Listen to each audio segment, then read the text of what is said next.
Rain pelts a private jet on a Georgia airstrip as Jamal Carter boards, soaked contract in hand, only to meet Erica Vance's sneer. Delivery crew waits outside. 4 minutes later, she's fired mid-shift, tears streaking her face, canned by her own boss. What begins as a routine boarding spirals into a clash that'll scar her life forever, while Jamal's quiet stare promises chaos she can't predict. How does one snap judgment ignite a firestorm? Before we dive in, tell us where you're watching from. If you stand for justice, hit like, subscribe, and join the fight for what's right. The private jet sits heavy on the Georgia tarmac, its sleek silver body glistening under the evening rain as water streaks down the oval windows like tears on a mirror. Inside, the cabin smells of polished leather and faint jet fuel. A cocoon of luxury with 8 plush seats in first class, their creamy cushions stitched with gold thread. The engines hum low, a steady pulse vibrating through the floor as the crew preps for a night flight to New York.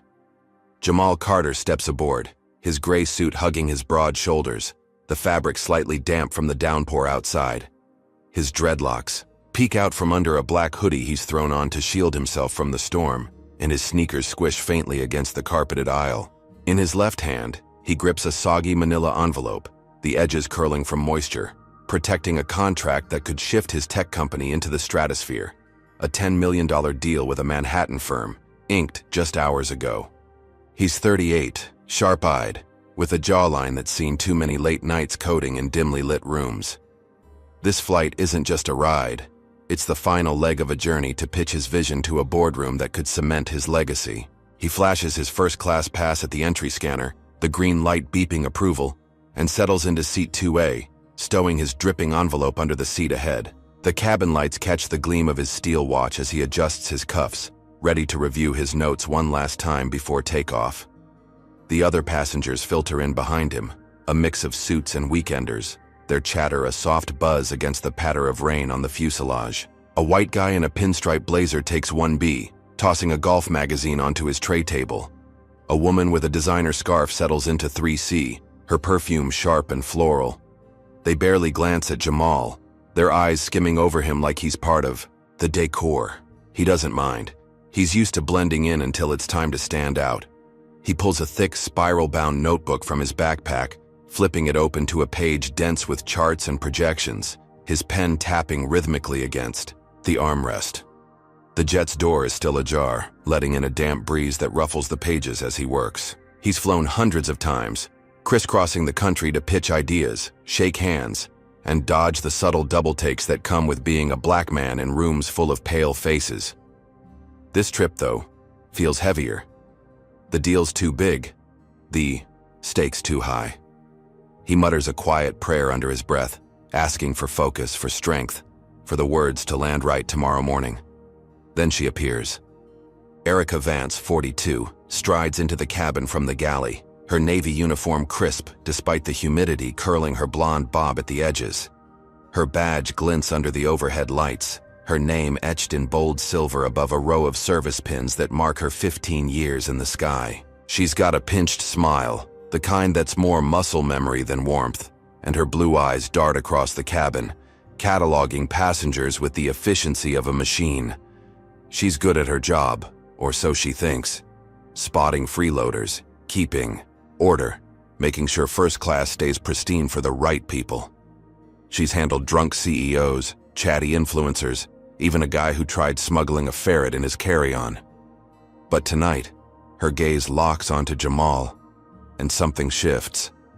His damp sneakers, the hoodie pulled low, the way he's hunched over that notebook like he's hiding something.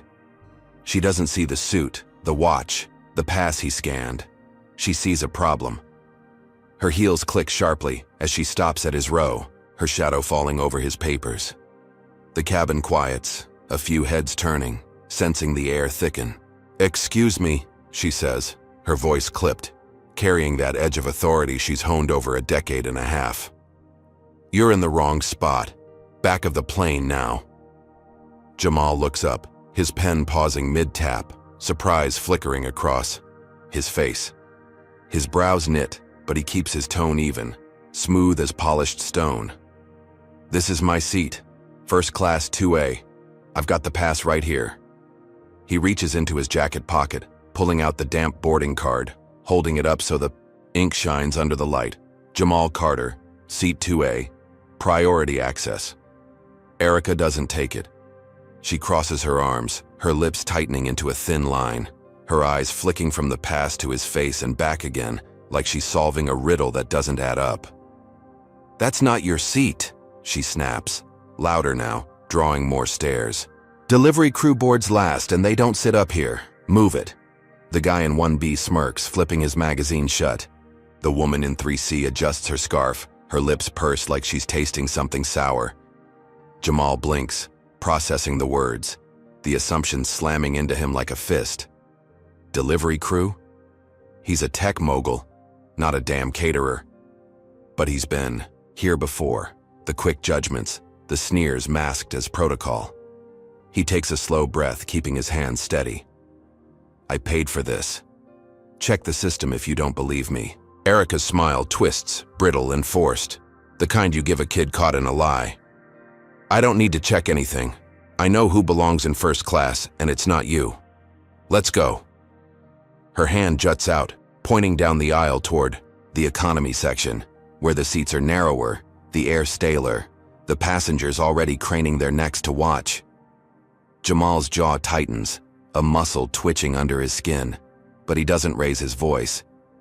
He's too seasoned for that, too aware of how fast this can spin out of control. You're making a mistake, he says, quiet but firm, holding her gaze. She steps closer, her shadow swallowing his notebook, her voice dropping to a hiss. The only mistake is you thinking you can sneak up here. Move, or I'll have security drag you off. A ripple runs through the cabin. The guy in 1B pulls out his phone, angling it to record, the red dot blinking like a vulture's eye. The woman in 3C mutters something under her breath, too low to catch, but her smirk says enough. No one speaks up, no one questions it. The air's thick with that unspoken agreement. He doesn't fit, so he must be wrong. Jamal looks down at his envelope, the contract inside worth more than Erica's yearly salary, maybe her whole career. He could fight, could demand the captain, could make a scene. But he knows the game. Loud black man on a plane doesn't win, not in the first round. So he stands, slow and deliberate, grabbing his backpack and the soggy envelope, his sneakers squeaking as he steps into the aisle. Erica's smirk widens, a flash of triumph in her eyes as she gestures him toward the back like she's herding cattle. He walks, head high, feeling every stare burn into his back, the whispers trailing him, like smoke. Guess he thought he could pull it off, someone chuckles. First class isn't for everybody, another voice adds, sharp and smug. He reaches the economy section, sliding into a cramped seat by the galley, the smell of burnt coffee and plastic trays replacing the leather scent up front. His knees jam against the seat ahead, his envelope balanced awkwardly on his lap. He pulls out his phone, thumbs flying across the screen, texting Lena Price, his COO back in Atlanta. They think I don't belong again. He hits send, staring at the words, the weight of them sinking into his chest. This isn't new. It's just louder this time. Erica watches him settle, her arms crossed, her posture rigid with satisfaction. She's won, she thinks. Order restored, the cabin back in balance. She turns to the guy in 1B, her voice syrupy now. Sorry for the delay, sir. Some people don't know their place. He grins, pocketing his phone, the video already uploading, somewhere. She adjusts her badge, smoothing her uniform, ready to strut back to the galley and call it a night.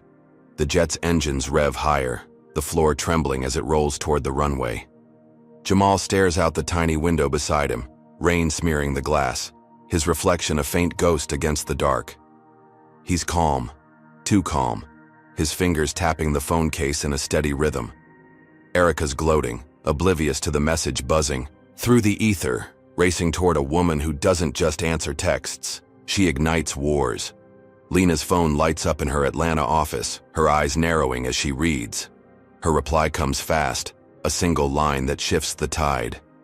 I'm calling the owner. Erica's smirk lingers, but the air's already turning.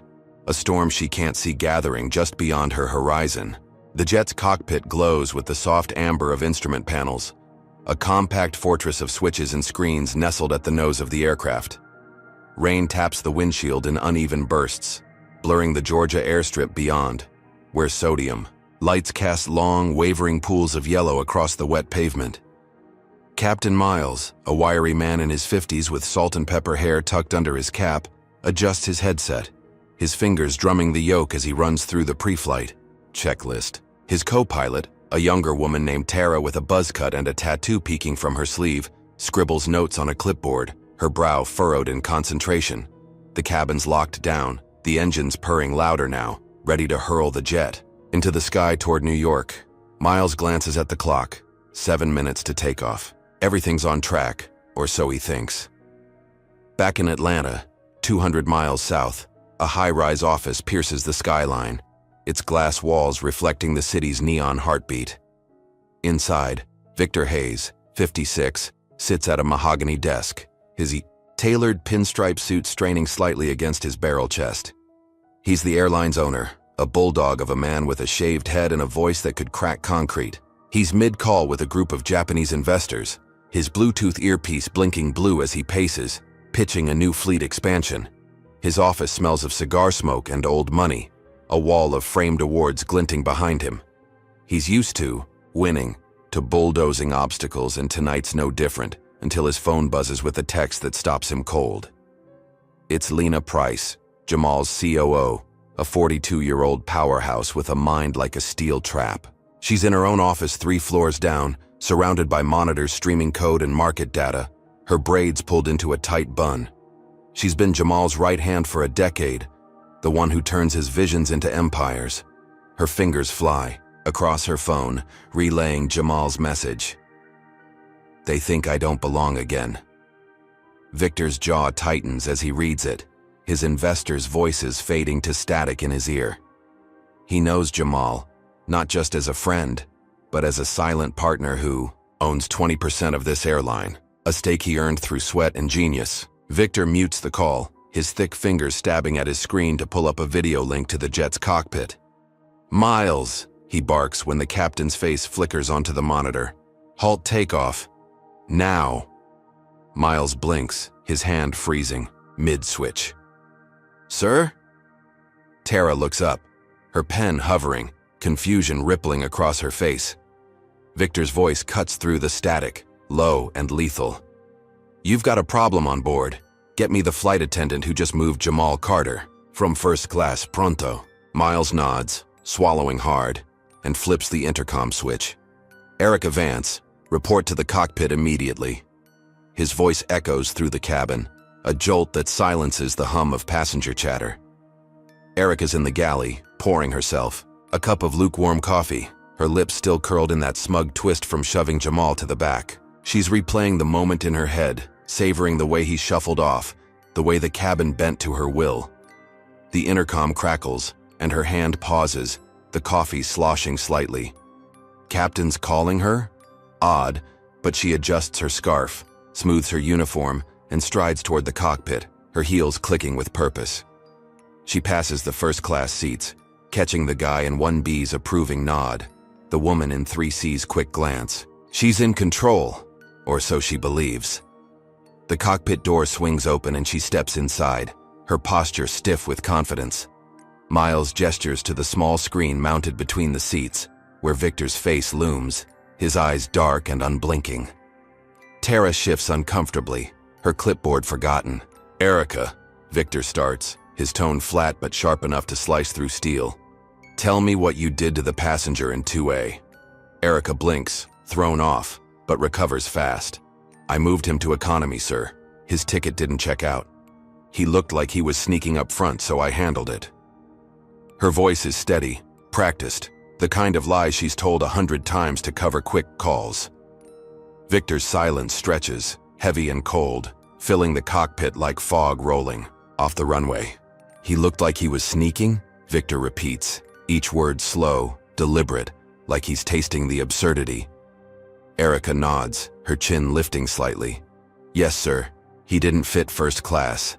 I thought he might have grabbed someone else's. Pass. Miles winces, his fingers tightening on the yoke. Tara stares at the floor, her breath shallow. Victor leans closer to the camera, his face filling the screen, his voice dropping to a growl. That man you humiliated, Jamal Carter, owns 20% of this airline. A shareholder who signs my checks as much as I sign yours. And you just kicked him to the back like he's trash. Erica's throat goes dry, her coffee cup trembling in her hand, the liquid sloshing over the rim onto her pristine sleeve. Her mind scrambles, grasping for excuses. But Victor's not done. You didn't check the manifest. You didn't scan his pass. You assumed. And now you're finished.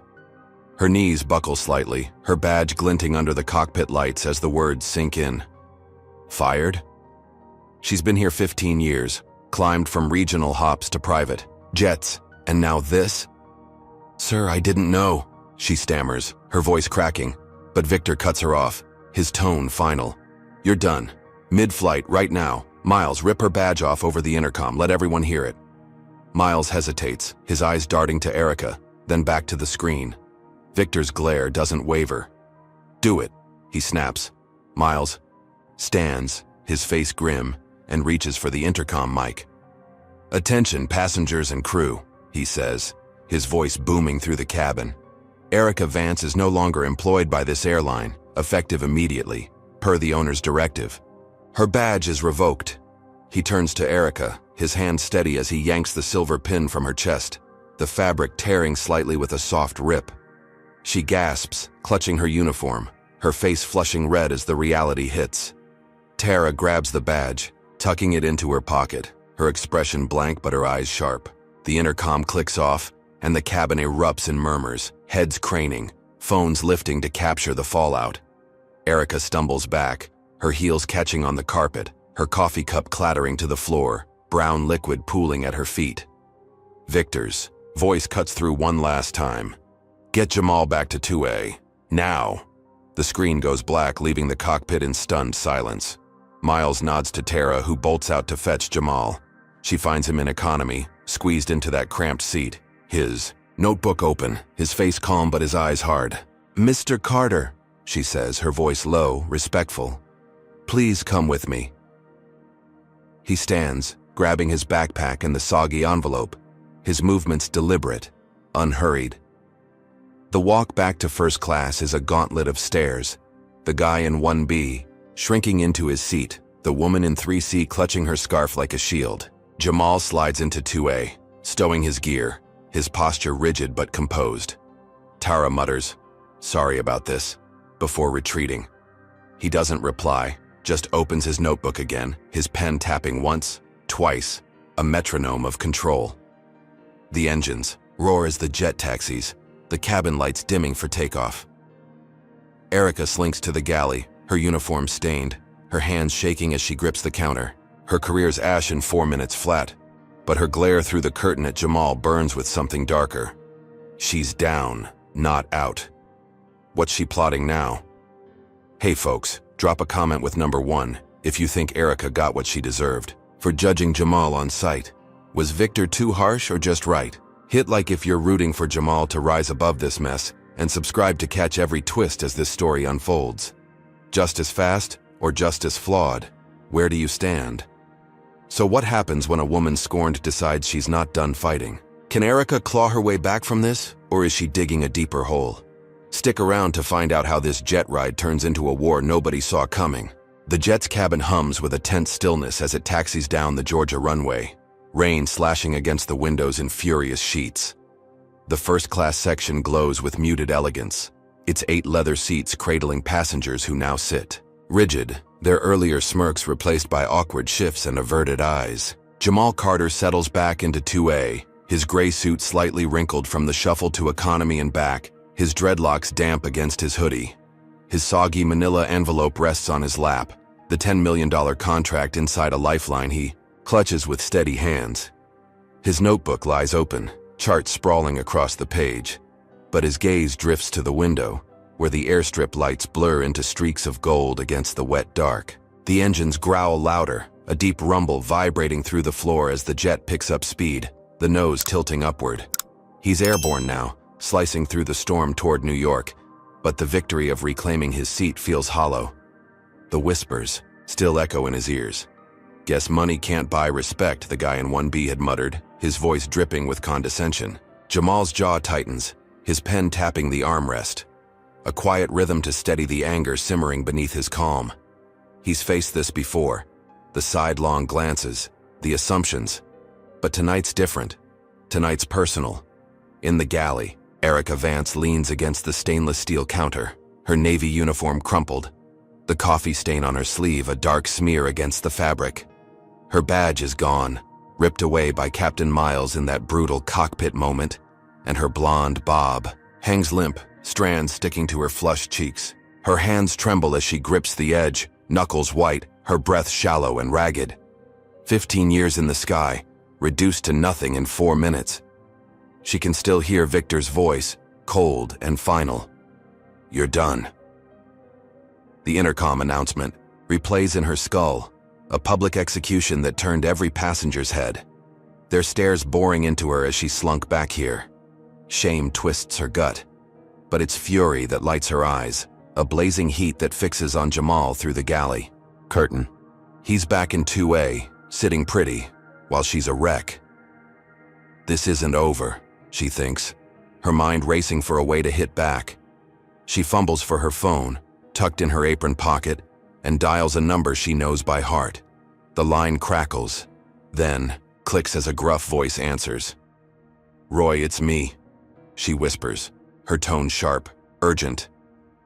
"That black guy on my flight framed me, got me fired. I need you to do something when we land." Roy Tanner, her boyfriend of 3 years, sits in, his patrol car outside the sheriff's station in a nearby Georgia town, the rain drumming on the roof like gunfire. He's 39, a deputy sheriff with a buzz cut and a thick neck, his uniform stretched tight over a frame built from bar fights and bad habits. His dashboard glows with the green flicker of a police radio, static popping as he listens to Erica's voice. "Framed you?" he growls, his drawl thick with skepticism. "What did he do?" Erica's words tumble out, laced with venom. "He acted like he owned the plane, tricked the owner into thinking I messed up. Planted some story about me moving him. I'm out of a job because of him."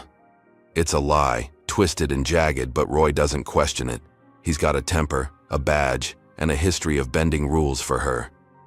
"Plant something on him," she hisses. "Make it stick." Roy chuckles, low and mean, already reaching for a lockbox under his seat. "Got a bag of pills from last week's bust. He won't see it coming."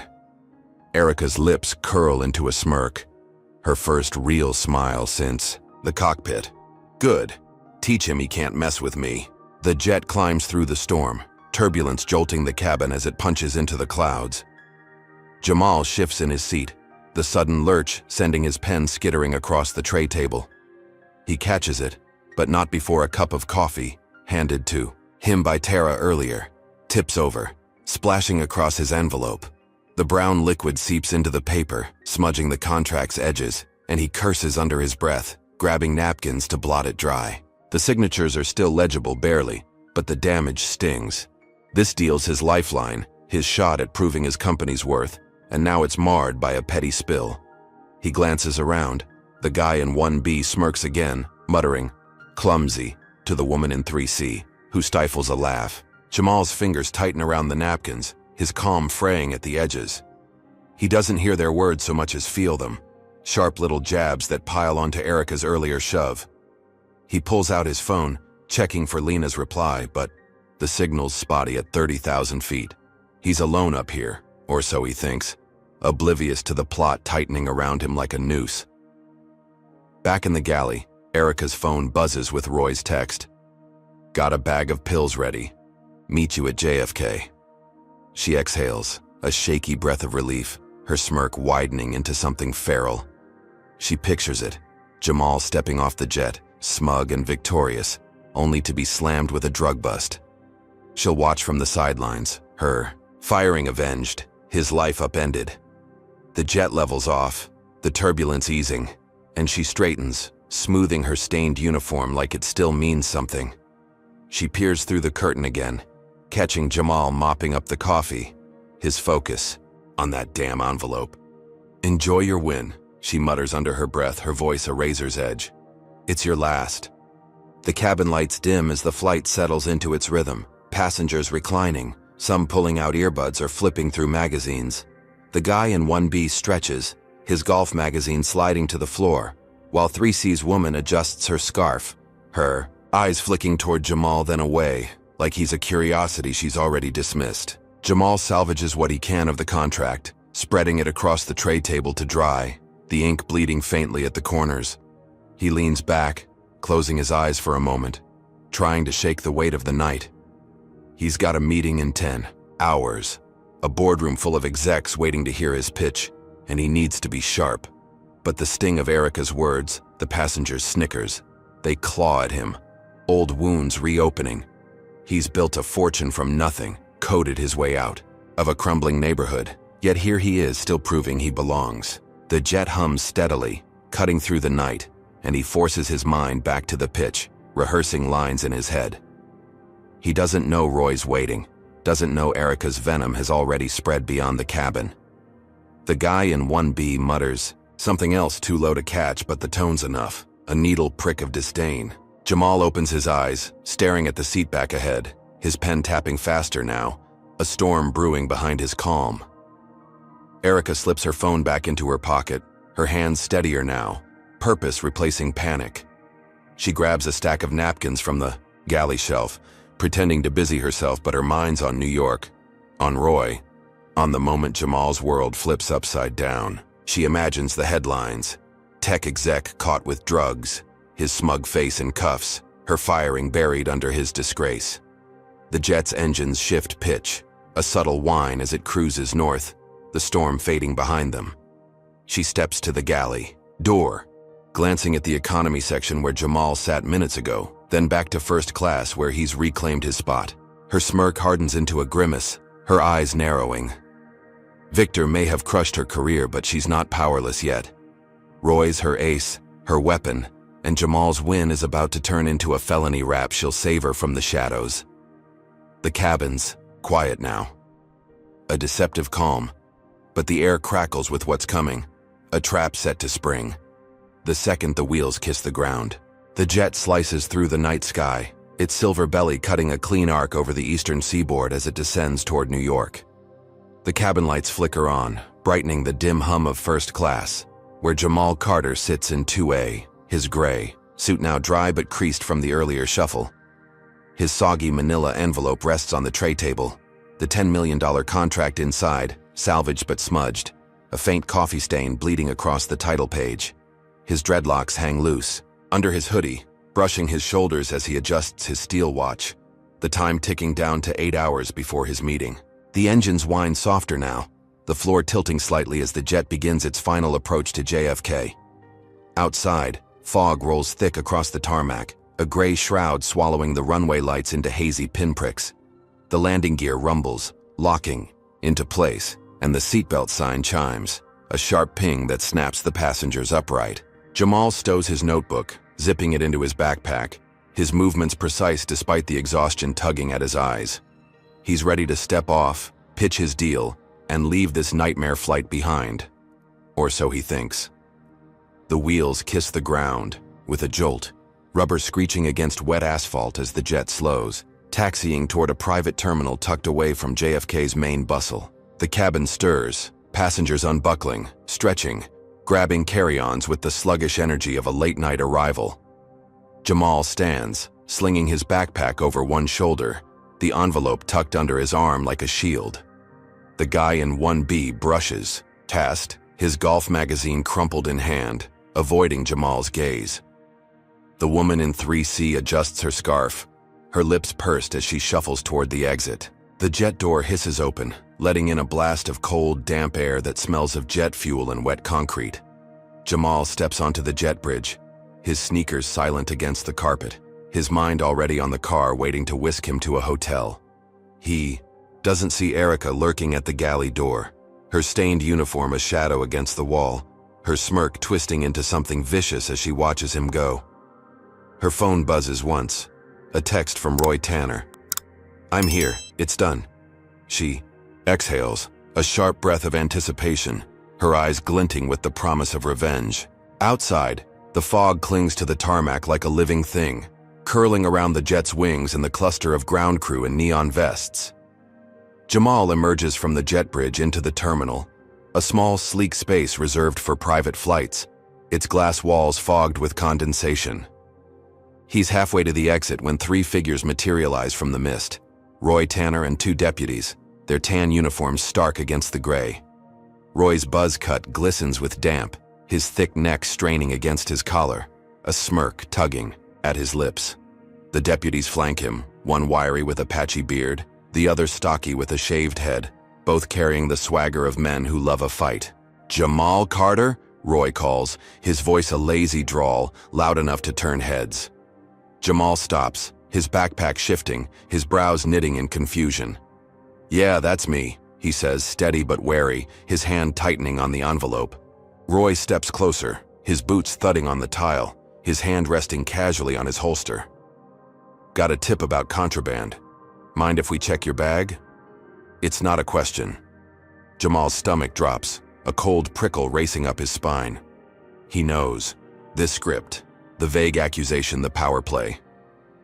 "I've got nothing to hide," he says, his voice firm, holding Roy's gaze. "Go ahead." Roy nods to the wiry deputy who snatches the backpack with a grunt, unzipping it fast. The stocky one steps to Jamal's side, blocking his path, while Roy pulls the envelope from under Jamal's arm, flipping it open without asking. Passengers from the jet filter past, some slowing to gawk, phones slipping out of pockets to record. The guy in 1B lingers near a vending machine, his eyes wide, filming with a shaky hand. The woman in 3C whispers to a companion, her scarf fluttering as she gestures. Roy rummages through the envelope, then pauses, his smirk widening as he pulls out a small plastic baggie, white pills glinting inside.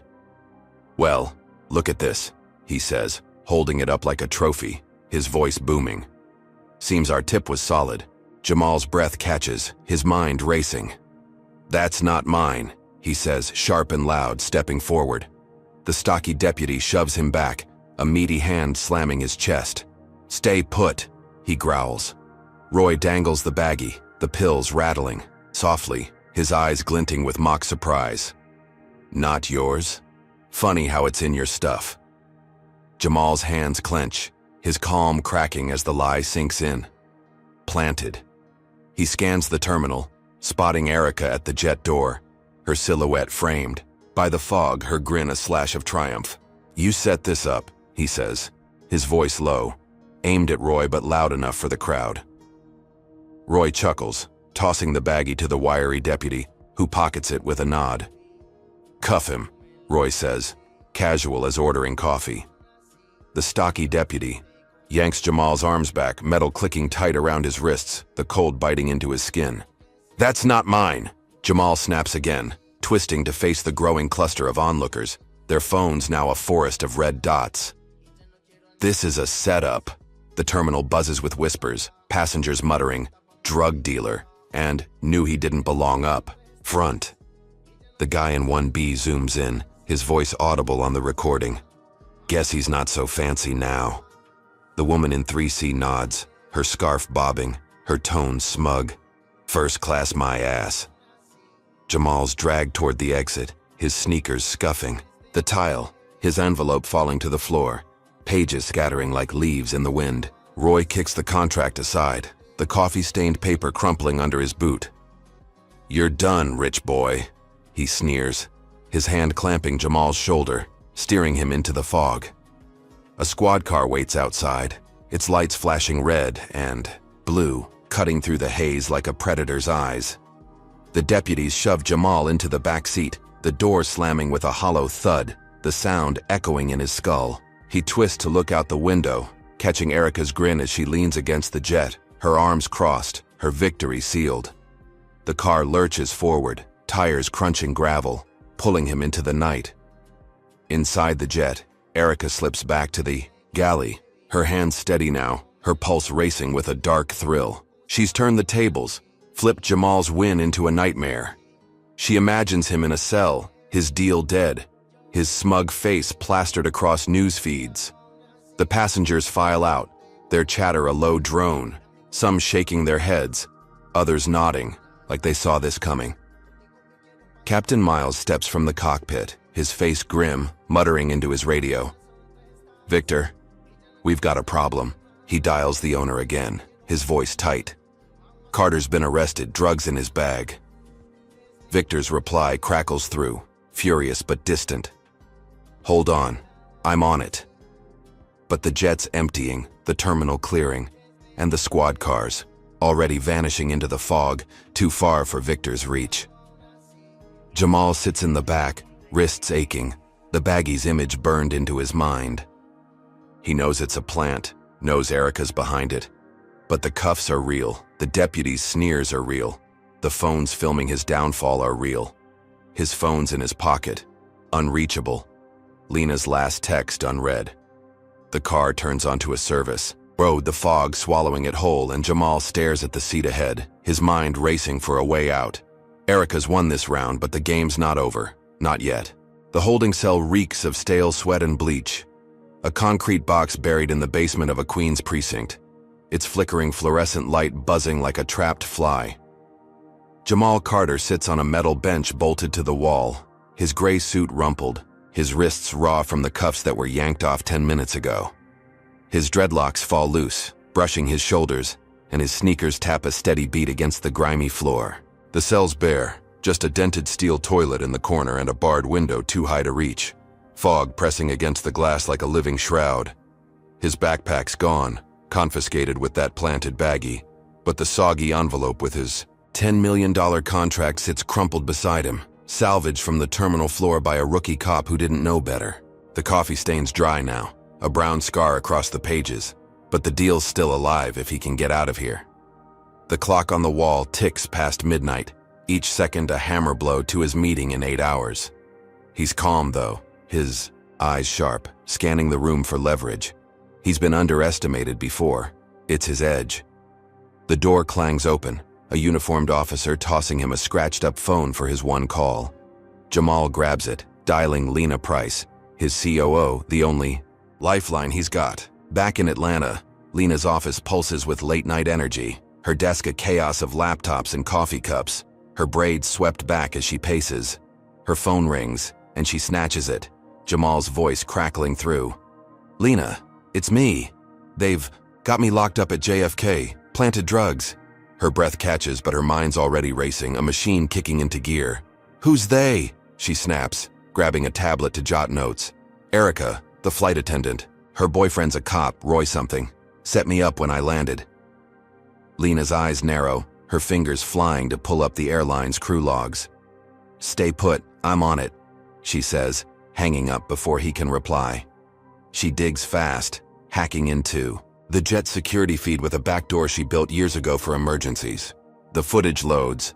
Erica in the galley, slipping a baggie to a buzz-cut guy in a tan uniform during boarding, their heads close, her smirk unmistakable.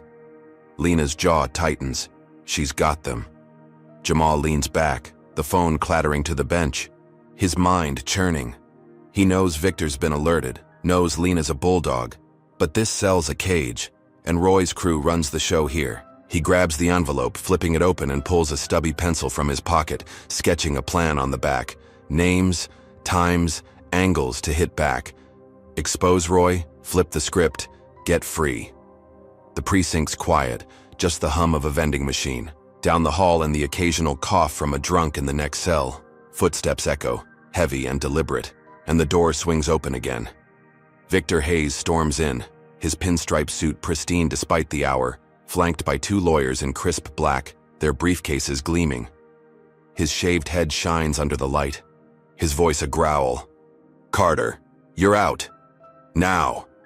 The officer behind him, a paunchy sergeant with a mustache, scowls but steps aside, keys jangling as he unlocks the cell. "Bail's set," Victor says, tossing a wad of cash at the sergeant like it's pocket change. "This ends tonight." But Roy's not done. He's in the precinct lobby, leaning against the desk, his tan uniform wrinkled from the fog-soaked night. He's heard Victor's on the way and he's ready to double down.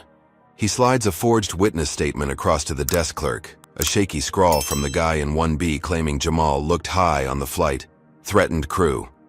Erica bribed him with $100 in a sob story before landing, and Roy's banking on it sticking. Victor strides in, Jamal at his side, the lawyers trailing like wolves. "Release him," Victor barks, slamming the security footage USB onto the counter, Lena's gift already copied. "This proves it's a plant." Roy smirks, tapping the statement. "Got probable cause, Hayes. Your boy's not clean yet." The sergeant hesitates, eyes darting between the USB and Roy's paper, but Victor's glare wins. "Check the tape," he snaps, and the sergeant plugs it into a dusty monitor. The grainy video rolls, Erica handing Roy the baggie, her whisper clear even without sound. Roy's smirk falters, his thick neck flushing red, but he shrugs. "Doesn't prove. Nothing. Could be anything." Jamal steps forward, his voice low, cutting through the tension. "It proves you're a liar, and I'm walking out." The sergeant sighs, nodding to the lawyers, who flash a release order. Roy's fists clench, but he's outmaneuvered, the precinct's rules bending under Victor's weight. Jamal's free, on bail at least, the cuffs a memory as he grabs his backpack from evidence, the baggie still inside, tagged but useless now. Victor claps his shoulder, muttering, "We're suing them all, but Jamal's already thinking bigger." Lena's text buzzes through. Footage is online, going viral. He checks his phone, the video racking up thousands of views, hashtags like "Justice for Jamal" trending. The precinct doors swing open, fog swirling in, and he steps into the night. Victor's lawyers plotting behind him. Roy watches, his smirk gone, replaced by a snarl. He texts Erica. He's out. Plan B. She's still on the jet, grounded now, her stained uniform clinging to her as she reads it, her grin twisting back to life. This isn't over. Back in Atlanta, Lena's office is a war room, her screens alive with comments, retweets, the videos spreading like wildfire. She's on the phone with a tech buddy, pushing the footage to every news outlet she can reach, her voice sharp. This isn't just Jamal. It's every black man they've framed. The viral wave crashes over social media. Passengers from the flight chiming in, some admitting they saw Erica's move, others calling out Roy's crew. The guy in 1B's video of the arrest pops up too, but it's drowned by Lena's truth bomb. Jamal's hotel looms ahead, a sleek tower cutting through the fog, and he slips inside, Victor's car peeling off. He's free, bruised but unbroken, the contract still in hand. He crashes onto the bed, phone glowing with Lena's updates, the world waking up to his fight. But Roy's text lingers in the air, a promise of worse to come. Erica's not letting this die, and neither is he. Hey folks, what do you think? Did Victor's power move save Jamal, or is Roy's dirty game still in play? Drop a comment with number 1 if you believe Jamal's viral win is the comeback he deserves after that. Setup. Hit like if you're cheering for Lena to bury Erica and Roy with that footage, and subscribe to see how this battle explodes next. Should Jamal trust this freedom, or is the precinct just the start of the storm? Roy's got a plan B. Any guesses? What's brewing? Tell us below. So, what happens when a crooked cop won't quit, and a fired flight attendant's thirst for revenge turns deadly? Buckle up for the next twist. You won't see it coming. Jamal Carter collapses onto the hotel bed, the springs creaking under his weight, his gray suit a crumpled mess against the crisp white sheets. The room's a mid-tier sanctuary in Midtown Manhattan, 30 floors up, with a view of fog-choked skyscrapers glowing faintly through the window. His dreadlocks splay across the pillow, his sneakers still on, scuffing the comforter as he stares at the ceiling, its popcorn texture a maze of shadows under the dim lamp. His backpack slumps against the nightstand, the soggy envelope with his $10 million contract tucked inside, the coffee stain a dark wound on the paper. His phone buzzes beside him, Lena's updates lighting the screen. The security footage is at 50,000 views, climbing fast. He's out on bail, the precinct a fading nightmare, but exhaustion gnaws at his bones. 7 hours until his meeting, and he needs sleep, focus, a miracle to pull this off. He closes his eyes, replaying Victor's promise. We're suing. Them all. And Lena's fierce. This isn't just you. The world's waking up to his fight, but the victory feels fragile, a glass pane waiting to shatter. Outside, the fog thins over New York's streets, but in Georgia, it clings thick to a rural back road, a winding ribbon of cracked asphalt flanked by skeletal pines and kudzu-choked ditches. Roy Tanner's black SUV growls along the curve, its headlights slicing through the mist, tires spitting gravel as he grips the wheel, his knuckles white, his tan uniforms unbuttoned, sweat staining the collar, his buzz cut damp from the night's humidity. 2 off-duty deputies ride with him, a posse of rage in the back seat. Clint, wiry with a patchy beard, cradling a baseball bat, and Dwayne, stocky with a shaved head, cracking his knuckles like gunfire. Roy's phone buzzes on the dash, Erica's. Text glowing. Make it permanent. He snarls, tossing it aside, his thick neck pulsing with fury. Jamal's bail, the viral video, Victor's lawyers. It's a slap he won't take lying down. That bastard thinks he's untouchable, he mutters, his drawl thick with venom. We'll show him. Clint grins, tapping the bat against his palm. Gonna be a long night for him. Dwayne nods, his eyes glinting in the rear view. They've tracked Jamal's car, a rental Lena booked, its GPS pinging from a hotel garage. Roy's not just mad, he's unhinged, and this road's their hunting ground. Jamal stirs, the hotel's silence broken by his phone's soft chime. He grabs it, expecting Lena, but it's a blank number. Check your car. His gut twists, a cold prickle racing up his spine. He bolts upright, grabbing his backpack and envelope, and heads for the elevator, his sneakers silent on the carpet. The garage is 5 levels down, a concrete cave lit by flickering fluorescence, the air thick with exhaust and damp. His rental, a black sedan, sits alone in a corner, its hood gleaming under a buzzing light. He approaches, key fob in hand, and freezes. The driver's windows cracked, spiderwebbed glass glinting like a warning. Before he can react, Roy's SUV roars from the shadows, headlights blinding, tires screeching as it skids to a stop. The doors fly open, and Roy's crew spills out, a pack of wolves in tan uniforms. Thought you'd sleep easy, huh? Roy bellows, his voice echoing off the walls, a crowbar swinging in his grip. Jamal steps back, his heart slamming, but there's nowhere to run. Clint lunges first, bat raised, aiming for Jamal's knees. He dodges, the wood cracking against the sedan's fender, metal denting with a sickening crunch. Dwayne grabs Jamal's arm, twisting it back, his breath hot with beer and spite. You're done, pretty boy, he snarls, slamming Jamal against the car. The envelope slips, pages scattering across the oil-stained floor, and Roy's boot crushes, the contract, grinding ink into dust. No fancy deal for you, he laughs, swinging the crowbar. It catches Jamal's shoulder, a white-hot burst of pain ripping through him, his arm going numb. He staggers, blood trickling warm down his sleeve. But he swings back, his fist clipping Dwayne's jaw, a crack echoing in the garage. Clint charges again, bat smashing the sedan's windshield, glass exploding in a rain of shards. Jamal ducks, glass cutting his cheek, and kicks Clint's shin, sending him sprawling.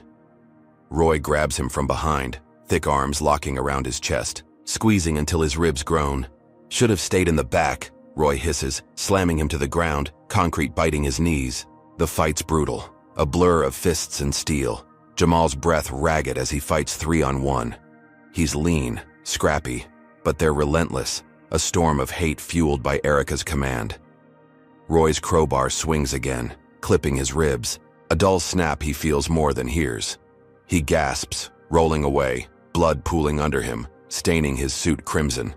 Dwayne stomps his hand, bones crunching, the envelope's remnants tearing underfoot. Clint's bat hovers ready to crack his skull, but headlights flare from the garage ramp, a pickup truck rumbling in. The driver, a grizzled guy in a flannel shirt, leans out, phone up, filming. "What the hell's this?" he yells, his voice cutting through the chaos. Roy freezes, crowbar mid-swing, his posse hesitating. The passerby's camera rolls, red dot steady, and Roy spits, "Mind your business, old man." But the guy doesn't budge, already dialing 911. Roy snarls, shoving Clint and Dwayne back to the SUV. "Let's go," he barks, tossing the crowbar into the ditch. They peel out, tires screaming, leaving Jamal crumpled beside the wrecked sedan, fog swallowing their taillights. Jamal coughs, blood flecking his lips, his body a map of bruises and cuts. The passerby jumps out, phone still recording, rushing over. "You okay, man? I got it all. Those pigs are toast." Jamal nods, pain searing every move, and grabs the shredded envelope, pages torched and torn, the contract a ghost of itself. The guy helps him sit up, sirens wailing in the distance, red and blue flashing through the fog. Jamal's vision blurs, but his mind's clear. Roy's not stopping, and Erica's pulling strings. His phone's cracked but alive, buzzing with Lena's call. He answers, voice hoarse.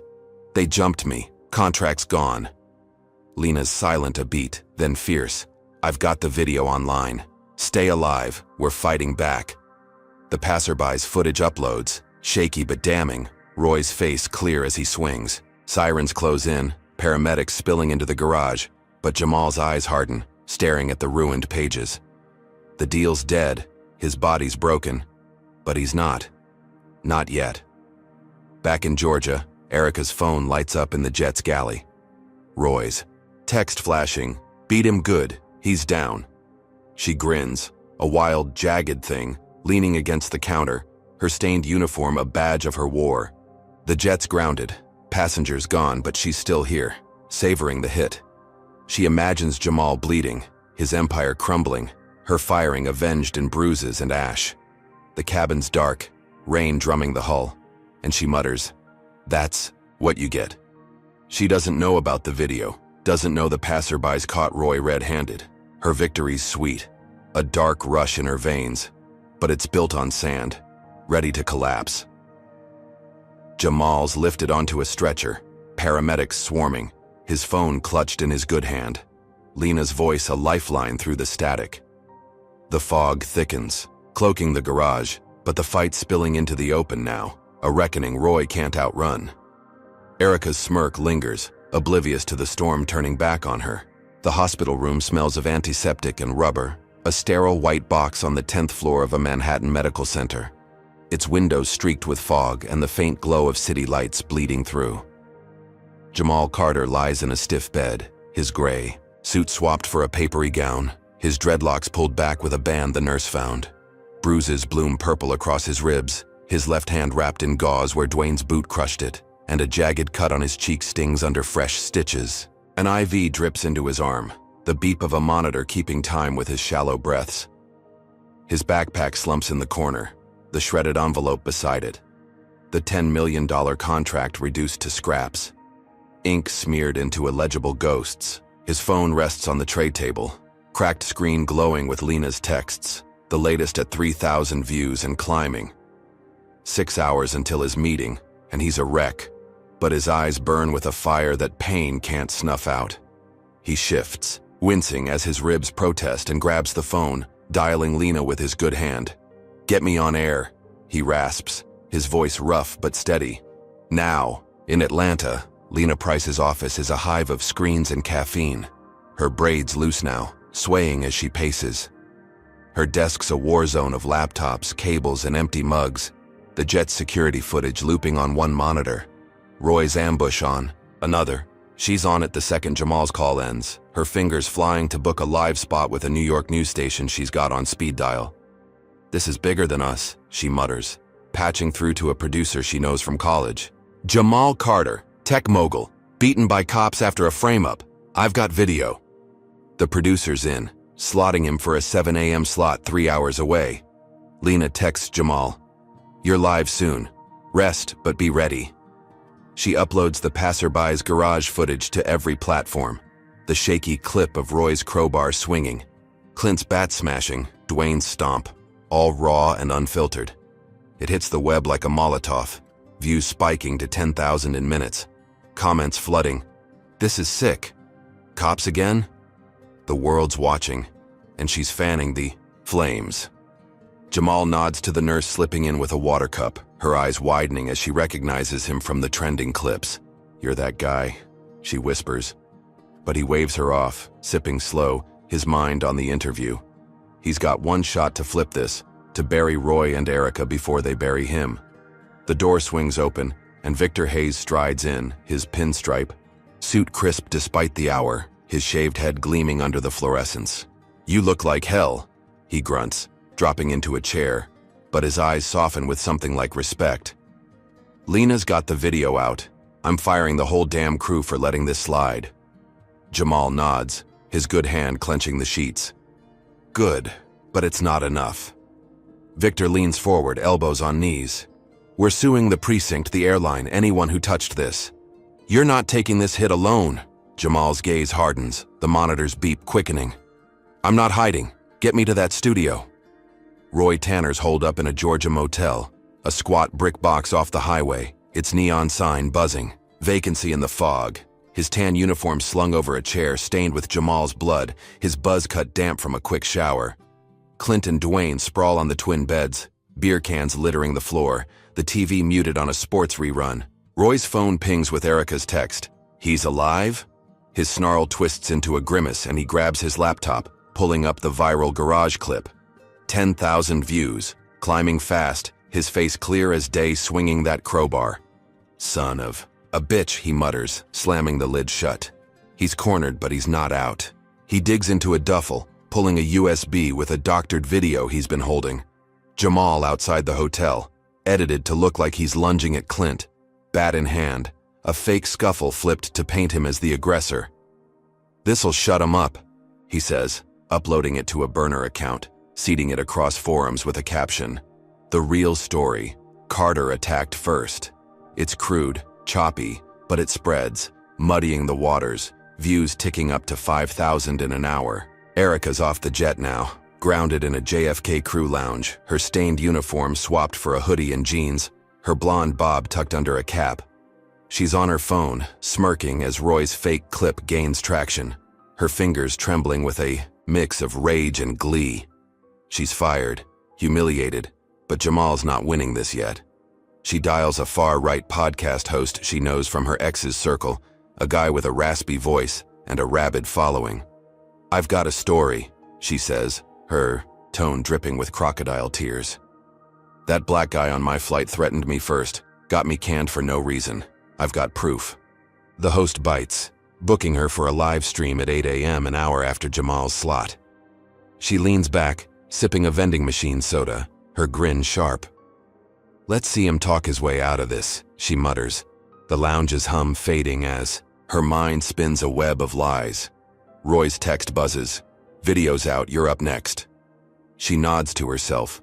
The fight's back on, and she's swinging hard. Jamal's wheeled out of the hospital at 6:30 a.m., a nurse pushing him to Victor's waiting car, a black SUV with tinted windows. His ribs ache, his hand throbs, but he's upright, jaw set, the gown swapped for a borrowed jacket over his torn suit. The studio's 10 blocks away, a glass-fronted tower buzzing with pre-dawn prep.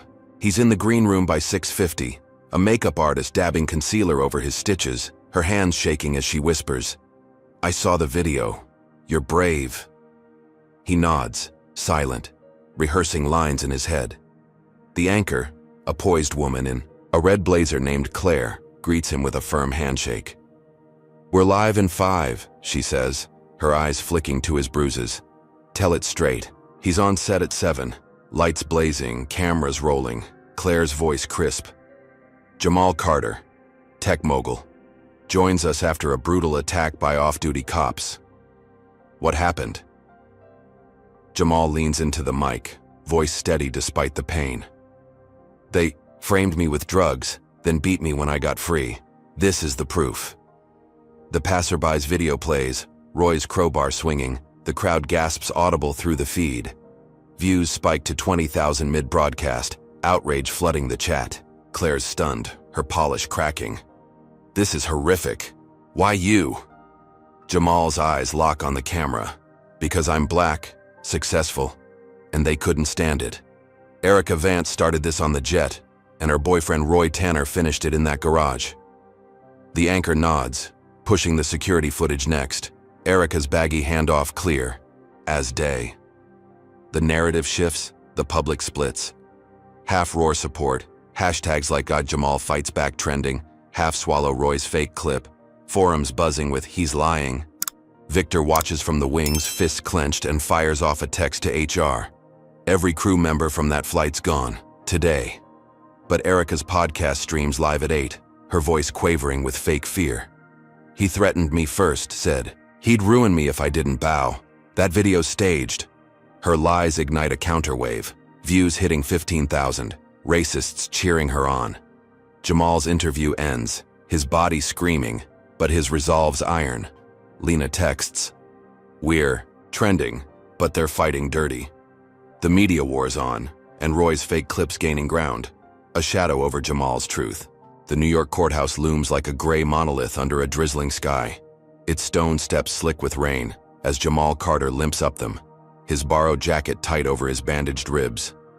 His dreadlocks are tucked under a cap Lena sent, his left hand still wrapped, throbbing with every step. Victor Hayes strides beside him, his pinstripe suit a shield against the damp, his shaved head glistening as he mutters strategy to two lawyers trailing behind, their briefcases stuffed with Lena's evidence, the jet footage, the garage video, affidavits from the hospital. Inside, the courtroom smells of polished wood and old paper, its high ceiling echoing with the shuffle of clerks and the low hum of spectators. Jamal's here to sue Roy Tanner, the precinct, and the airline, armed with a case that could bury them. His $10 million deal's in tatters, his meeting postponed. But this fight's bigger now, a stand against the machine that's crushed him twice in 24 hours. He settles into the plaintiff's chair, his good hand gripping the table, his eyes scanning the room. A sea of pale faces, a few nods of support, more sneers of doubt. Across town, Roy Tanner slouches in his precinct office, a cinder block hole with peeling paint and a flickering bulb. His tan uniform's wrinkled, bloodstains scrubbed out, his buzz cut damp from pacing in the rain. His phone's buzzing with threats from Clint and Dwayne, who've gone quiet since the garage clip hit 30,000 views. He's got a stack of forged papers on his desk.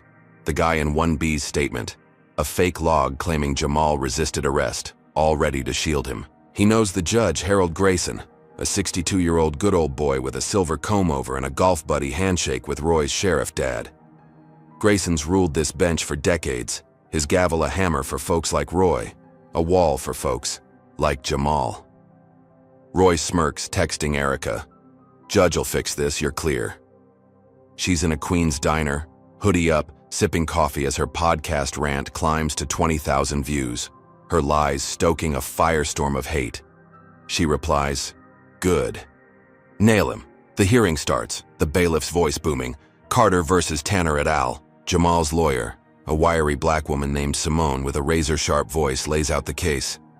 Erica's frame-up, Roy's ambush, a pattern of racial targeting. She plays the jet footage, Erica's baggy handoff stark on the screen. Then the garage clip, Roy's crowbar swinging, blood pooling. The room gasps, a ripple of shock, but Grayson's face stays stone, his watery blue eyes flicking to Roy with a flicker of recognition. Simone pushes hard, presenting Jamal's hospital records, Lena's metadata proving the video's authenticity. "This is systemic," she says, her tone slicing through the murmurs. "Mr. Carter's a victim of prejudice with a badge." Jamal stares ahead, his stitches itching, his ribs a dull ache, but his voice is steady when he testifies. "They didn't just want me out of first class. They wanted me gone." The gallery shifts, some nodding, others whispering. "Liar." Roy's turn comes, his lawyer a sweaty guy in a cheap suit spinning the fake clip, Jamal lunging, edited to look feral. "Self-defense," he claims, flashing the forged statement. "Carter's a threat, got a history of trouble." A lie, but Grayson leans in, nodding like it's gospel. Erica's called next, hobbling in with a fake limp, her hoodie swapped. For a demure dress, tears welling as she sobs. "He scared us all on that jet. Threatened me if I didn't let him stay." Her podcast fans in the back clap, a juror wipes an eye, and Jamal's gut twists. Simone objects, slamming the real footage, but Grayson bangs his gavel, voice gruff. "Chain of custody's shaky. On that garage tape, thrown out." The room stills, Simone's jaw dropping, Jamal's good hand clenching into a fist. "The jet footage?" Irrelevant to the assault, Grayson drawls, tossing it too. Evidence gutted, the case teeters. Roy's crew doesn't stop there. While Grayson deliberates, Clint and Dwayne hit Jamal's hotel, a midtown tower still buzzing from his interview. They bribe a janitor with $50, slip into his room, and trash it. Laptops smashed, backups shredded, a pistol planted under the mattress with Jamal's prints from the precinct wiped down. They're gone in 10 minutes, texting Roy, "Guns in, call it in." He does, a smug tip to the precinct. Carter's armed, check his room. Cops swarm the hotel, the pistol found by a grinning sergeant, another arrest warrant. Brewing. Back in court, Grayson's gavel slams, a thunderclap. Case dismissed, insufficient evidence. Roy smirks, leaning back, his thick neck flushed with victory. "Told you, boy," he mutters, loud enough for Jamal to hear. Simone's furious, promising an appeal, but Jamal's eyes lock on Grayson, then Roy, a storm brewing behind his calm. The system's rigged, and he's sinking fast. Victor storms out, phoning Lena. "They've buried us. Get louder." She's already on it. The dismissed footage re-uploaded with captions screaming corruption, views hitting 40,000. Jamal limps to the courthouse steps, fog curling around him, his cap low as reporters swarm. "They won't stop me," he says, voice hoarse but iron, cameras flashing. Roy's inside, shaking Grayson's hand, a wink passing between them, the precinct's warrant already filed. Erica's Diner TV blares her podcast, her grin widening as comments roll in. He's a thug. The gun's a ticking bomb, and Jamal's hotel's a trap waiting to spring. He's free for now, but the noose tightens. His deal a fading dream, his fight a public spectacle splitting the crowd.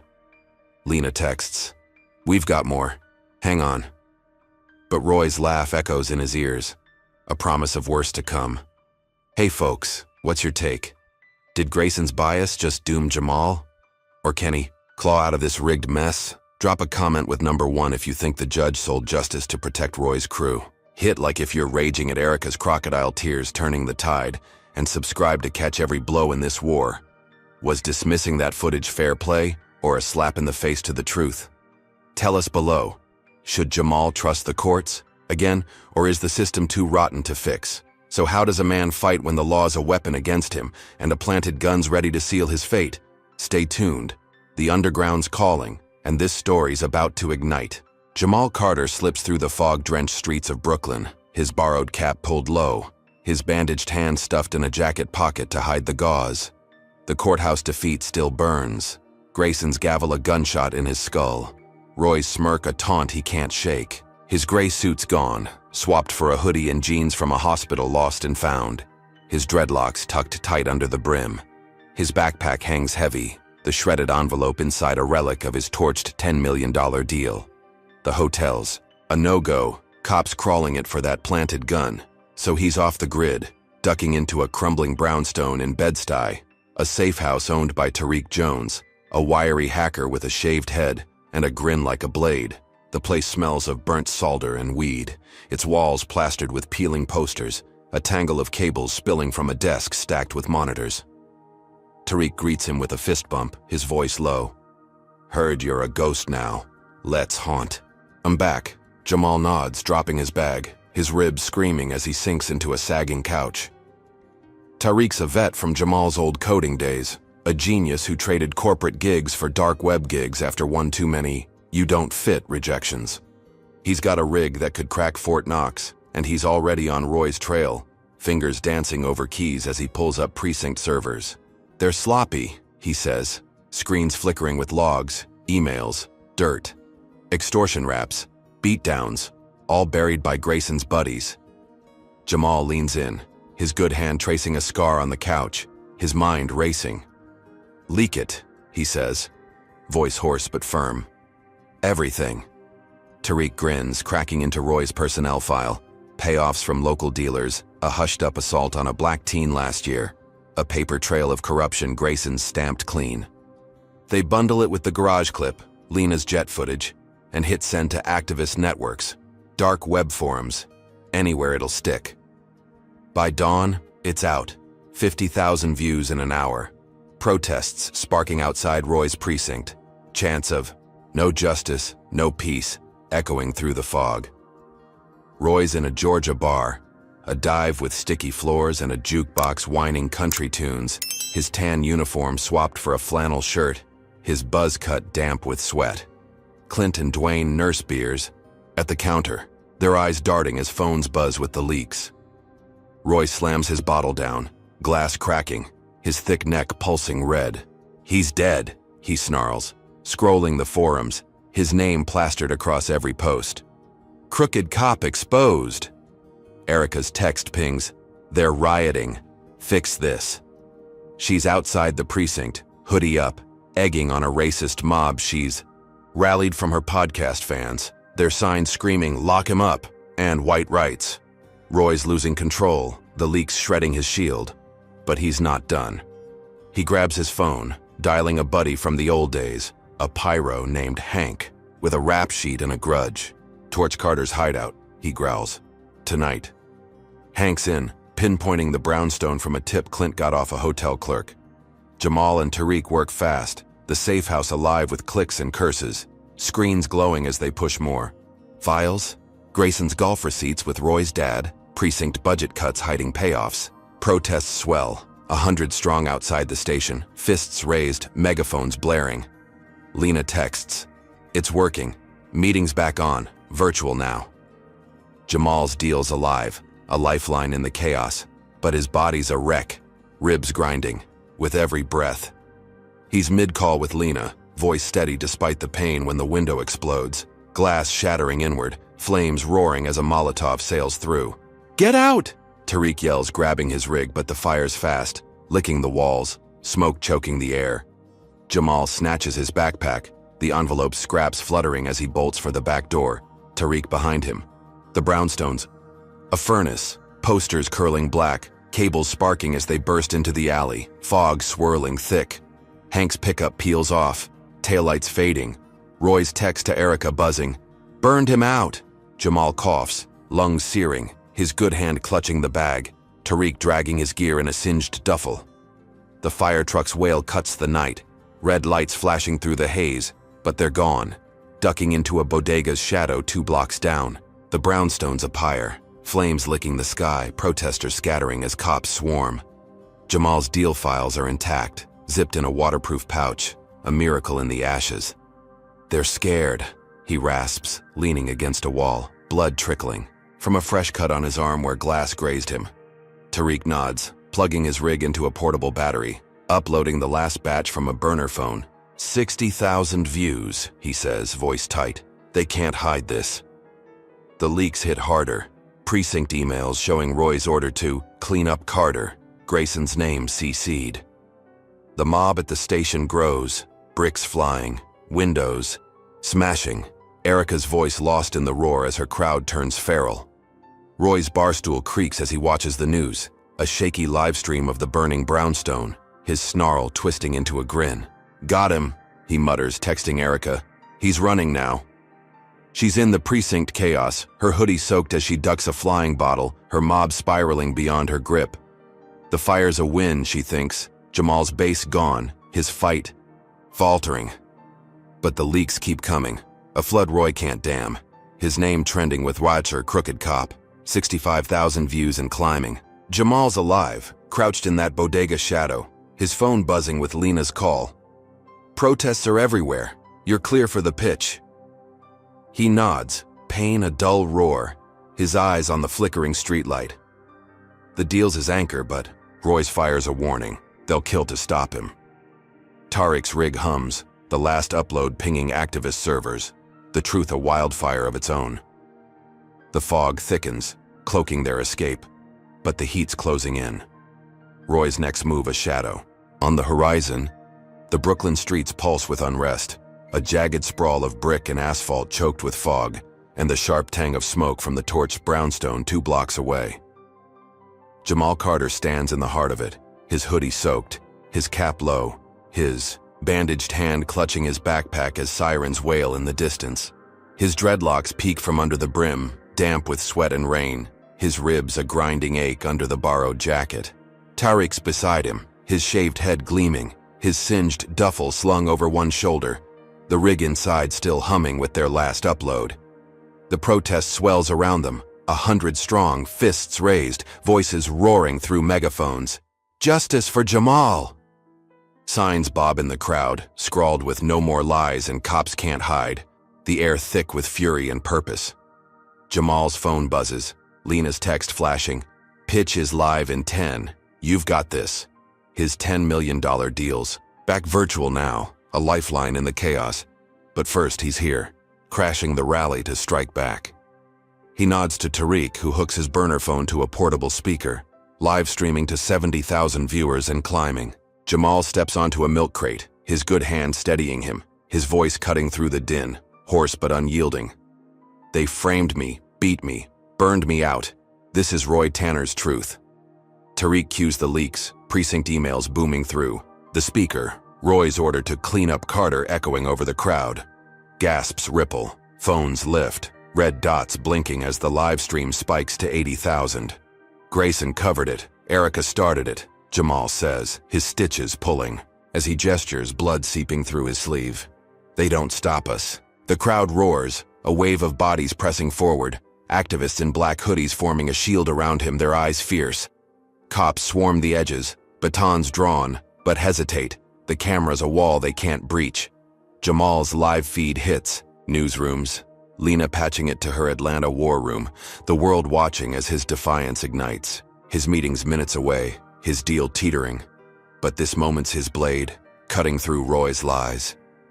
Roy Tanner's black SUV screeches around a corner, 3 blocks out, his thick neck red with rage, his flannel shirt soaked as he grips the wheel. Clint's in the passenger seat, bat tapping his knee, Dwayne in the back, knuckles cracked and bleeding from the bar fight they left. Roy's unhinged, the leaks at 90,000 views, his name a curse trending worldwide, the precinct a war zone of shattered glass and Molotov scars. "He's dead this time," he snarls, spotting the rally's glow, the crowd's roar a taunt he can't ignore. Erica's text buzzes, "End him now." She's in the mob's fringe, her hoodie drenched, her podcast fans a splintered chaos of slurs and fists, losing control as protesters clash. Roy floors it, the SUV lurching, aiming for Jamal on that crate, a black missile in the fog. The crowd scatters, screams piercing the night, but Jamal leaps, rolling into activists who drag him clear, the truck missing by inches, slamming a pole. With a sickening crunch, metal twisting, sparks flying. Clint staggers out, bat swinging wild, clipping a protester's shoulder, blood spraying. Dwayne slower, dazed, his bulk crashing into the wreckage as Roy kicks the door open, roaring, "Carter!" Jamal's up, ribs screaming, dodging Clint's swing, his good hand snatching a fallen signpost, jabbing it into Clint's gut. The wiry deputy doubles over, gasping, bat clattering to the asphalt. Tariq tackles Dwayne, a tangle of limbs and curses, the stocky cop's fists flailing but slow, the crash dulling his edge. Roy charges Jamal, a bull in flannel, fists flying, one catching Jamal's jaw, stars bursting in his vision. He stumbles, blood flooding his mouth, but swings the post, cracking Roy's knee, a howl ripping from the deputy's throat. The crowd surges, activists pinning Clint, others swarming Dwayne, phones filming every blow, the live stream hitting 100,000, comments flooding, "Take him down!" Erica's in the chaos, her mob fracturing, her voice shrill as she yells, "He's the criminal!" She bolts, panic seizing her, but trips over a curb, crashing into the mob's hands, protesters grabbing her arms, her hoodie tearing as she thrashes. "Let me go!" she screams, her blonde bob wild, her lies drowned by chance. A chopper's roar splits the sky, blades slicing fog, Victor Hayes leaping out as it lands on a rooftop, his pinstripe suit stark against the night. He's on a bullhorn, voice booming. "This airline's done with corruption. Reform starts now." The crowd cheers, a tidal wave of sound, cops retreating as his security team storms in, cuffing Clint, dragging Dwayne from the wreck. Roy's down, knee-buckled, snarling threats. "You're nothing, Carter." Jamal looms over him, blood dripping, his voice ice. "You're finished." Cops swarm Roy, cuffs clicking, his thick neck straining as he's hauled off, the live stream capturing his fall, views soaring past 110,000. Jamal's phone rings mid-chaos, Lena's voice cutting through. "Pitch is live. Now!" He staggers to Tariq, who rigs the call on speaker, the boardroom audio crackling over the rally's din. "Mr. Carter," a suit says, "we've seen the news. You're still in?" Jamal spits blood, standing tall, his good hand clutching the post. "Damn right. 10 million, my terms." The execs pause, then agree, the deal sealed as protesters chant his name, the virtual handshake a lifeline pulled from the fire. Victor's on the ground now, clapping Jamal's shoulder, his growl firm. "You're my partner now." Erica's dragged off, kicking, her mob dissolved, her podcast empire ash as protesters jeer. Roy's in the squad car, face pressed to the glass, threats muffled but venomous, his posse cuffed beside him. Jamal wipes his jaw, the fog lifting, his deal alive, his enemies crushed, but his eyes stay hard, the war's cost etched in every bruise. The Brooklyn rally fades into a haze of fog and flashing lights, the streets littered with torn signs and broken glass as protesters disperse, their chants echoing into the night. Jamal Carter stands amid the chaos, his hoodie drenched in sweat and blood, his cap lost in the melee, dreadlocks hanging loose over his bruised shoulders. His bandaged hand clutches his backpack, the shredded envelope inside a relic of his $10 million deal, now sealed over a virtual call moments ago. His ribs grind with every breath, his jaw throbbing where Roy's fist landed, but his eyes glow with a hard-earned triumph. Tariq's beside him, his shaved head slick with rain, his singed duffel slung over one shoulder, the rig inside still warm from their livestream push. The crowd's roar lingers, 100,000 views etched in Jamal's mind. Roy's cuffed snarl of victory burned into the asphalt. Victor Hayes looms nearby, his pinstripe suit stark against the fog, his voice booming over the choppers, dying whine. "You're co-CEO now, Carter. This airline's yours." Jamal nods, blood crusting on his stitches, the deal's lifeline pulsing through the pain. He's won, or so he thinks. Across town, the airline's headquarters towers over Manhattan, a glass spire piercing the dawn, its top-floor boardroom buzzing with execs still reeling from Jamal's pitch. Victor storms in, his shaved head gleaming under the recessed lights, his growl cutting through their chatter. "Carter's my partner. Full stop." The suits nod, papers shuffling, his 20% stake now split with Jamal's iron will. The room smells of coffee and leather, a polished contrast to the Brooklyn bloodbath, but Victor's mind's on reform, his phone buzzing, with Lena's updates. Protests spreading, Roy's precinct under siege, Erica's mob shattered. Jamal's in a squad car now, a courtesy ride to HQ, his good hand texting Lena. "We did it." She replies, "Rest. You've earned it." He leans back, fog streaking the windows, the city a blur of gray and gold as the sun claws through. His body's a wreck, but his spirit's steel. The war's end in sight, or so he believes. Erica Vance sits on a bar stool in a seedy Georgia dive, a cinder block hole off a back road, its air thick with cigarette smoke and spilled beer. Her hoodie's torn, her blonde bob matted from the rally's chaos, her podcast empire ash after, her mob turned on her. She's out on bail, a hasty bond from a fan, her phone dead at 20,000 views, her lies drowned by Jamal's truth. Roy's text buzzes through a burner she snatched. "He's still breathing. Finish it." Her grin's jagged, a flicker of the venom that fueled her jet stunt, now a wildfire of spite. She slides a wad of cash across the sticky counter to a hulking ex-cop named Vance, no relation but a kindred soul with a shaved scalp and a rap sheet longer than her flight log. "Poison him," she whispers, her voice a hiss of desperation. "Make it quiet." Vance pockets the bills, his grin a slash of yellow teeth, nodding as he grabs a vial from his coat, a clear liquid that gleams like death. "Gala tonight," he says. He'll drink it. Jamal's at HQ by noon, the squad car dropping him. At the glass doors, his limp pronounced as he steps into the lobby, a cavern of marble and steel. Victor's there, clapping his shoulder, guiding him to a suite to clean up, a borrowed suit waiting. Black, crisp, a stark upgrade from his bloodied hoodie. He showers, steam easing his ribs, stitches itching as he dresses, the mirror showing a warrior's scars. The gala's at 6, a glitzy fundraiser in the HQ ballroom, execs and donors toasting the airline's new era. Jamal's the star, co-CEO unveiled, his deal's ink still wet. He steps into the ballroom, chandeliers casting gold over tuxedos and gowns, the air rich with champagne and ambition. Victor's speech booms. Jamal Carter's our future, to justice. Glasses clink, applause thunders, and Jamal nods. His good handshaking hands, his smile tight but real. Lena's on video from Atlanta, her braids framing a proud grin, texting, "You're unstoppable." He believes it, the war's weight lifting, until Vance slips through the crowd. A waiter's, tray in hand, a spiked drink glinting amber. Jamal takes the stage, his voice steady despite the rasp, recounting the jet, the beating, the fire, turning pain into power. "This airline's mine now," he says, "and we're tearing down the rot."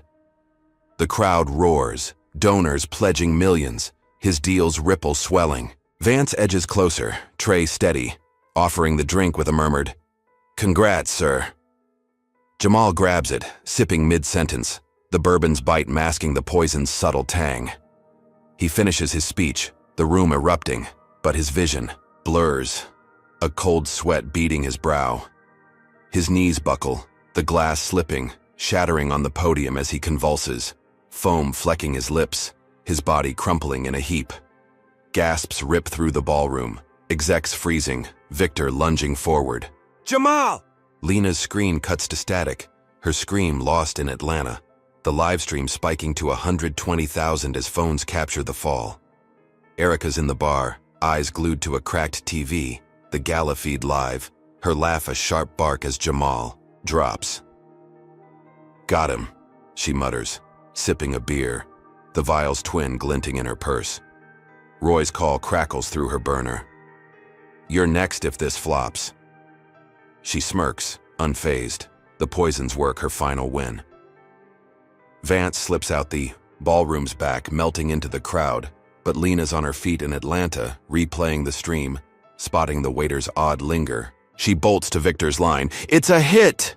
He's cradling Jamal, medics rushing in, defibrillators charging as Jamal flatlines, his pulse a ghost under their hands. The room's chaos, execs shouting, donors fleeing, the live stream a flood of panic. "He's dead?" Erica's laugh grows, Roy's jail cell TV flickering with the same feed, his snarl twisting.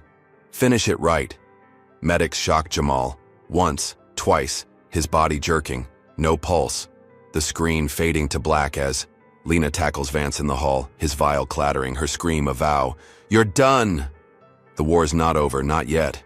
The hospital ICU hums with a sterile chill, its white walls and beeping machines a stark contrast to the gala's glitz, now a memory drowned in chaos. Jamal Carter lies on a gurney, his dreadlocks splayed across a thin pillow, his borrowed black suit cut away by medics, replaced with a gown clinging to his bruised frame. His bandaged hand rests limp, stitches dark against his cheek, his chest still as monitors flatline, a piercing wail cutting the air. Medics swarm, defibrillators charged, their shouts a blur. "Clear!" Victor Hayes looms in the corner, his pinstripe suit rumpled, his shaved head slick with sweat as he grips the rail, eyes wide with a fury he can't voice. Lena Price bursts in, her braids wild, her jacket torn from tackling Vance in the ballroom. "Hall?" The vial of poison clutched in her fist, its clear liquid glinting under the fluorescence. She'd swapped Jamal's drink in a split-second hunch, a water glass for the bourbon, staging his collapse with a placebo pill she'd carried since Roy's first hit. "He's alive," she snaps, shoving past a medic, her voice a lifeline. "It's a fake-out." The flatline's a ruse, Jamal's pulse steady but hidden, his eyes fluttering open as the team freezes, shock rippling through the room. Lena's plan clicked when Vance lingered too long, his tray too steady, her instincts screaming setup. She'd slipped Jamal the pill backstage, whispering, "Trust me," his nod sealing the trap. Now, he rises from the stretcher, ripping, off the gown, his ribs aching but his will iron, the black suit's remnants falling as he stands tall. Victor's jaw drops, relief crashing over him, his growl fierce. "You're a damn genius, Price." Medics step back, monitors silenced. The ICU is staged for Jamal's resurrection. Lena's already on her phone, patching the ballroom livestream. 130,000 viewers frozen as Jamal's voice booms. "They tried to kill me. Erica Vance and Roy Tanner." Cops swarm the bar where Erica hides, her beer halfway. To her lips, her laugh choking off as the TV flips to Jamal alive, standing, accusing. She bolts, crashing through a back door, but sirens close in, fog parting as squad cars pin her against a dumpster, her hoodie snagging on jagged metal, her scream a wail. "No!" Roy's in his cell, a concrete box in a Queens lockup, his tan uniform swapped for orange, his thick neck straining as he watches the same feed on a guard's TV. Jamal's alive, the poison a dud, and Roy's snarl twists into panic. His burner buzzing with Erica's last call caught mid-flight. "You idiot, you failed!" The guard yanks it, audio playing loud, her voice damning them both. Jamal's on air, the ICU a backdrop, his stitches stark as he lays it bare. "Erica framed me on that jet. Roy beat me, burned me, and now this. Poison at my own gala." The livestream hits 140,000, comments flooding. "They're done!" Lena hands him the vial, his good hand holding it up, the camera zooming, in a silent death sentence for his enemies. Victor steps forward, his voice thunder. "I'm out. Jamal's CEO, full control. This airline's his." The boardroom execs, still linked, nod. His deal's millions, now a kingdom forged in blood and fire. Cops cuff Erica in the alley, her, blonde bob wild, her wrists twisting as she spits curses. He's lying. But the vial's twins in her purse seized as evidence, her flight a confession. She's dragged to a squad car, the bar's neon flickering out, her podcast fans silent, her empire ash. Roy's cell door clangs, guards piling in, his thick fists useless as they haul him to solitary. The burner's audio sealing his life sentence. Conspiracy, assault, attempted murder. Grayson's name surfaces in the leaks, his golf ties to Roy's dad exposed, his bench crumbling as protests demand his robe. Jamal's voice cuts through, steady despite the rasp. "This isn't just me, it's every black man they've silenced." The livestream peaks at 150,000, the world roaring back, his deal's ink drying as Victor seeds the sky.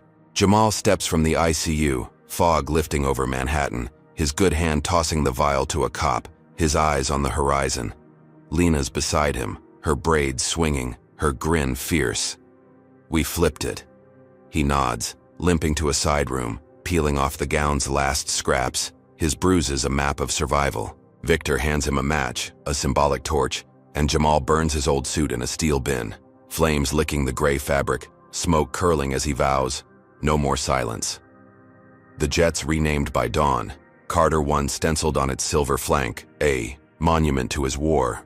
Erica's in a cell, her stained uniform a memory, her sobs muffled as Roy's threats echo down the hall, their fates locked in concrete and steel.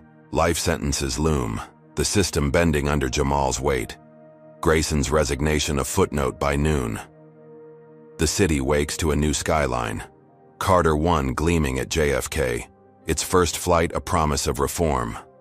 Lena's in Atlanta, her war room quiet, screens dark as she drafts policies. No profiling, no unchecked power, Jamal's stamp on every line. He's in the HQ penthouse, his new office, a glass perch over Manhattan, his bandaged hand tracing a window, the fog gone, sunlight slicing through. His deal's alive, millions flowing, but it's the war's end that steadies him. Roy's snarl silenced, Erica's smirk erased. The live stream's archived, 160,000 views, a testament etched in digital stone. He sits, ribs easing, his dreadlocks free, his steel watch ticking past the meeting that never died. The airline's his, the sky his, a throne forged from a jet seat they tried to steal. The reckoning's quiet, no cheers, just a man who stood, fought, and won. The cost a shadow he'll carry, the victory a light he'll wield. This story of Jamal Carter's relentless fight against racial injustice offers raw, hard-earned lessons. First, prejudice isn't just personal, it's systemic. Erica's snap judgment on that jet wasn't a fluke. It was a spark igniting a chain of corruption. From Roy's brutality to Grayson's rigged gavel, Jamal's ordeal shows how quickly bias can escalate, turning a seat dispute into a life-or-death battle when power protects its own. Second, resilience is a weapon. Jamal didn't just survive. He outsmarted, outlasted, and outmaneuvered a machine, built to crush him, proving that strength isn't loud, it's steady.